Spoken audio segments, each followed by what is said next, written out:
వరంగల్ భూముల వేలం వ్యవహారం రచ్చకెక్కింది. అధికార కాంగ్రెస్ వర్సెస్ విపక్ష బీఆర్ఎస్ పార్టీగా వివాదం మారింది. నేతల సవాళ్లు ప్రతి సవాళ్లకు దిగారు.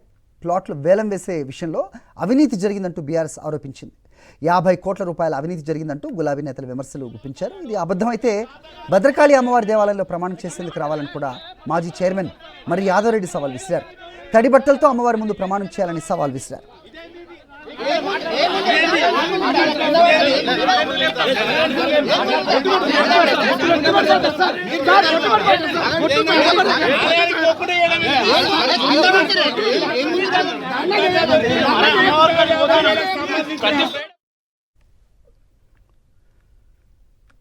ప్రమాణం చేసేందుకు అమ్మవారి దేవాలయానికి వెళ్లిన బీఆర్ఎస్ నేతలను పోలీసులు అడ్డుకున్నారు. మరి యాదవరెడ్డి అమ్మవారి దేవాలయంలో తడి బట్టలతో ప్రమాణానికి వెళ్తుండగా పోలీసులు అడ్డుకోవడంతో ఉద్రిక్తత చోటు చేసుకుంది. దీంతో పోలీసులు బీఆర్ఎస్ శ్రేణుల మధ్య తోపులాట జరిగింది.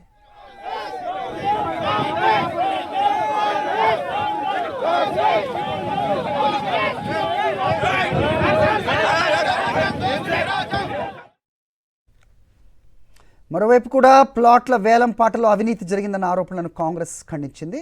బీఆర్ఎస్ చేస్తున్న ఆరోపణలు నిరాధారమైనవని కొట్టిపారేసింది. బీఆర్ఎస్ హయాంలోనే కుడాలో అవినీతి జరిగిందని విమర్శించారు కాంగ్రెస్ నేతలు.